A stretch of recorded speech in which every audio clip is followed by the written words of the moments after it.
오늘의 헤드라인입니다. 포항 지진이 지열발전소에 의한 촉발 지진이라는 조사 결과가 발표되면서 포항시는 특별법을 만들어 피해를 배상하라고 정부에 요구했습니다. 손해배상 소송에 참여하겠다는 주민 수도 하루 만에 1,000명을 넘어섰습니다. 반기문 전 유엔 사무총장이 미세먼지 해결을 위한 범국가기구 위원장을 맡았습니다. 반 전 총장은 미세먼지의 배출 원인을 과학적으로 찾는 것이 가장 시급하다며 이를 위해 다음 주 리커창 중국 총리를 만나 협의하겠다고 말했습니다. 국내 연구진이 외부 전원 없이도 스스로 전기를 만들어내고 세탁까지 자유로운 디스플레이를 개발했습니다. 여러 번 빨아도 특성 변화가 없어 진정한 의미의 웨어러블 디스플레이 상용화를 앞당길 것으로 보입니다.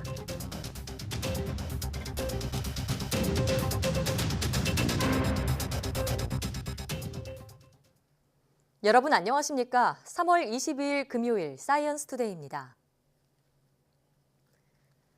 중부와 전북 내륙에 한파주의보가 내려진 가운데 오늘 아침 영하권의 꽃샘추위가 찾아왔습니다. 지역별로는 대관령 영하 5.4도, 파주 영하 3.5도, 서울 영하 0.7도, 대전 0.3도를 기록했습니다. 기상청은 오늘 전국이 맑겠지만 북서쪽에서 찬 공기가 남하하면서 어제보다 10도 이상 크게 떨어졌다고 밝혔습니다. 낮 기온도 서울 9도로 어제와 비슷하겠고 찬바람이 불어 쌀쌀하겠습니다. 주말인 내일은 꽃샘추위 속에 오후 한때 봄비나 눈이 조금 오겠고 일요일에는 대체로 맑겠지만 아침까지 영하권의 추위가 이어지겠습니다. 포항 지진이 지열발전소에 의한 촉발 지진으로 밝혀진 가운데 포항시는 특별법을 만들어 피해를 배상하라고 정부에 요구했습니다. 소송 준비도 빠르게 이뤄지고 있는데 참여 주민이 크게 늘어 천문학적 규모가 될 것으로 보입니다. 허성준 기자가 보도합니다. 인적이 끊겼고 문은 굳게 닫혔습니다. 한편에 시뻘겋게 녹슨 자재만 수북합니다. 포항 지진을 촉발한 것으로 지목된 지열발전소. 포항시는 이곳을 영구 폐쇄하고 지진 계측 결과를 실시간으로 공개하라고 요구했습니다.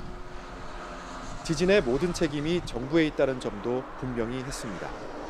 따라서 배상과 재건을 위한 특별법을 만들고 지역 경제가 회복할 수 있도록 종합 대책을 마련하라고 요구했습니다. 포항은 지진 때문에 기업의 투자 심리가 위축되고 관광객이 줄어드는 등 큰 피해를 봤습니다. 인구 감소, 브랜드 가치 하락 등을 회복하기 위해 가칭 11월 15일 지진 피해 배상 및 지역 재건 특별법 제정과 범정부 대책 기구를 구성하여 정부를 상대로 한 손해배상 소송에 참여하려는 시민들의 문의도 빗발치고 있습니다. 하루 만에 경제적, 정신적 피해를 보상받기 위한 소송에 참여 의사를 밝힌 사람만 1,000명이 넘습니다. 포항 시민 51만 명 모두가 참여한다면 많게는 5조 원에 이르는 천문학적인 규모가 될 수도 있습니다. 위자료를 900만 원 정도 청구를 했는데 법원에서 어느 정도 받아들일지는 판결이 나와야 합니다. 위자료 청구하고 그 재산상 가액 하락분을 중심으로 청구하기 때문에 포항시는 주민을 대표하는 범시민 대책기구가 구성되는 대로 의견을 모아 정부와 협의에 나설 방침입니다. YTN 허성준입니다. 미세먼지 해결을 위한 범국가기구 위원장을 맡게 된 반기문 전 유엔 사무총장은 청와대를 찾아 문재인 대통령과 해결 방안에 대해 논의했습니다.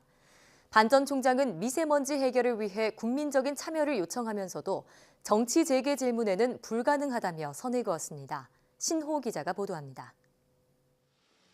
반기문 전 유엔 사무총장이 재작년 2월 대선 불출마 선언 이후 2년여 만에 기자회견장에 섰습니다.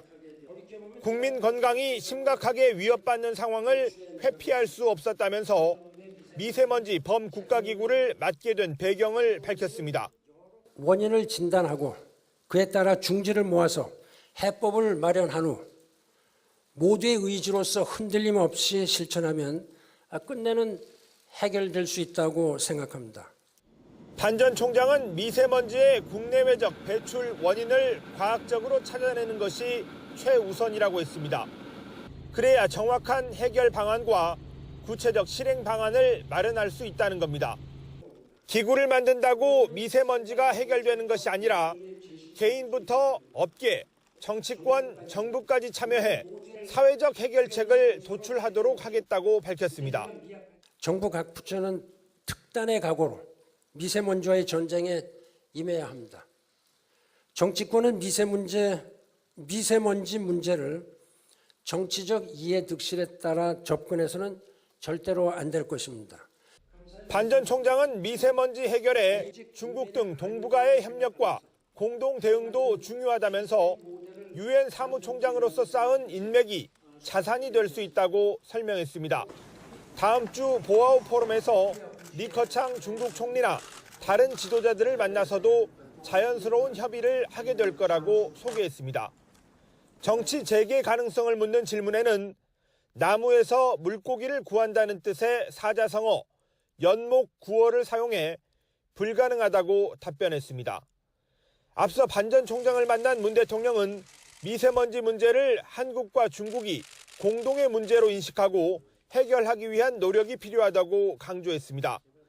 이번에 만들어진 기구가 민간과 공공을 아우르는 범국가적 성격이라는 측면에서 반 전 총장만큼 적합한 사람이 없다며 기대를 밝혔습니다.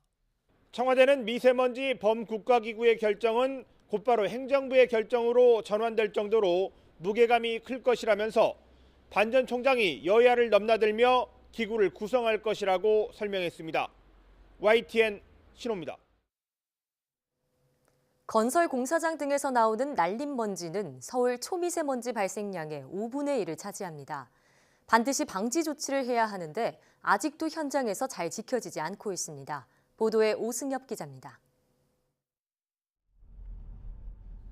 서울의 공공주택 택지 조성공사 현장 주변 도로입니다.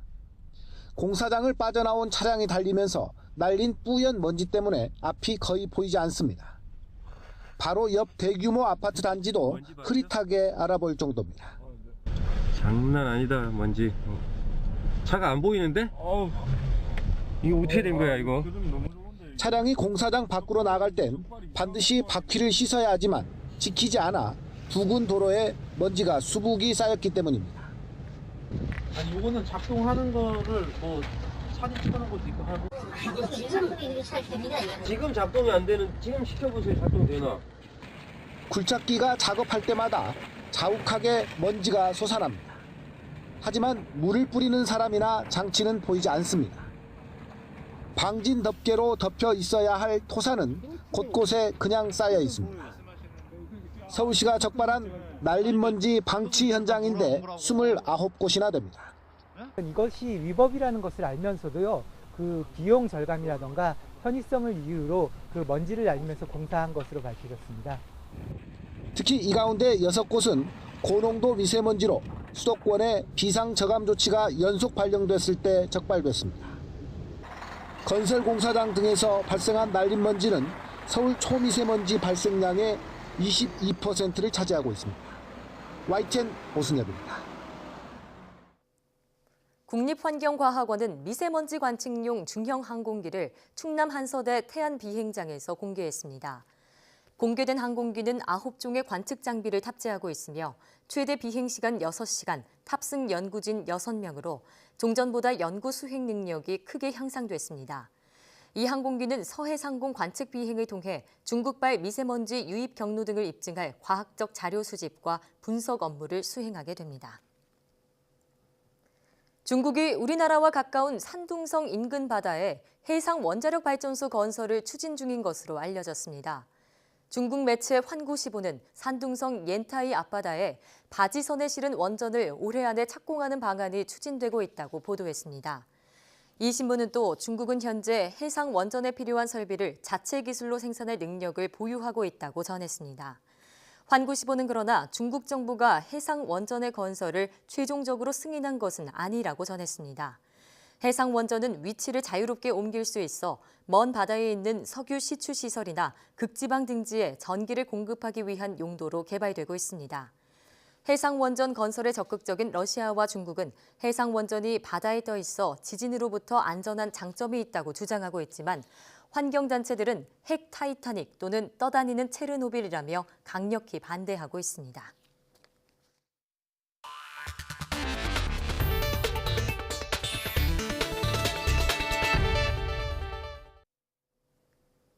외부 전원 없이 자가 발전이 되고 세탁까지 가능한 웨어러블 디스플레이 기술이 개발됐습니다. 기존 플라스틱 기판 대신 옷가물 기판으로 활용해 진정한 의미의 입는 디스플레이 시대를 열 것으로 전망됩니다. 이정우 기자입니다. 미래 첨단 기술로 주목받는 웨어러블 디스플레이. 하지만 별도 외부 전원이 필요하고 내구성이 떨어지는 단점이 있었습니다. 국내 연구진이 외부 전원 없이 태양광을 이용해 안정적으로 전력을 공급하고 옷처럼 세탁도 할 수 있는 디스플레이 기술을 개발했습니다. 이번 기술을 통해서 세탁이 가능한 진정한 궁극적인 웨어러블 디스플레이와 웨어러블 전원 공급 장치를 개발했다는 데 의의가 있는 것 같습니다. 습기가 많은 환경에 취약한 고분자 태양전지와 OLED, 즉 유기발광 디스플레이 소자의 단점을 해결했다는 설명입니다. 비 오는 날에도 입을 수 있고 세탁이 가능한 전천후 웨어러블 디스플레이인 셈입니다. 연구팀은 세탁 뒤에도 특성 변화 없이 전자소자를 보호할 수 있는 기술을 자가 발전이 가능한 입는 디스플레이와 결합했습니다. 이번 연구는 태양광을 이용해 외부 전력 없이 세탁이 가능한 진정한 의미의 입는 디스플레이 시대를 여는 원천 기술로 평가받고 있습니다. 플라스틱 기판 웨어러블 전자소자 대신 옷감을 직접 기판으로 사용하는 소자의 상용화에 한 발짝 더 다가섰습니다. 외부 전원이 필요 없어 에너지를 절약할 수 있는 것도 장점입니다. 패션에 관련된 그런 디스플레이라든지 아니면은 옷 위에 올라가는 이러한 그 정보통신 관련된 그런 소자에 적용할 수가 있습니다.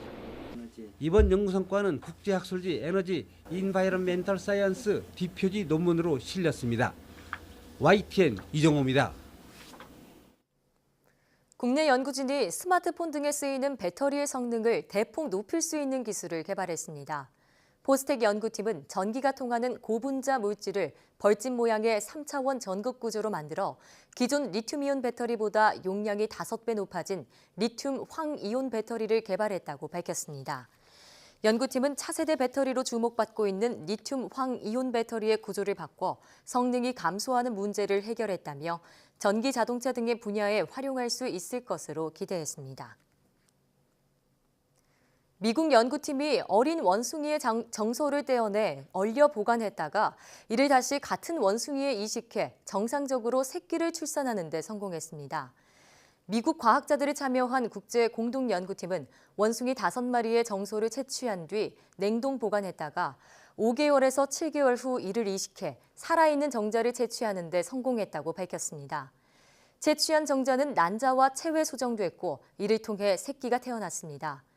연구팀은 이번 연구 결과가 소아암 등의 치료 과정에서 불임 우려가 있는 남성이 장차 성인이 됐을 때도 아이를 낳을 수 있도록 하는 데 도움이 될 것으로 기대했습니다. 미국 연방거래위원회가 정보기술 대기업들의 이용자 정보 수집과 이용 관행에 대한 조사에 나섭니다. 블룸버그 통신 등은 연방거래위원회 조 사이먼스 위원장이 미 의회에 기업들의 데이터 이용 관행에 관한 정보를 제공하도록 요구할 계획이라고 밝혔다고 보도했습니다. 다만 위원장은 어떤 기업들의 정보 제출을 요구할 것인지는 거론하지 않았지만 연방거래위원회의 이런 움직임은 구글과 페이스북 등 IT 기업에 압박이 될 것으로 보입니다.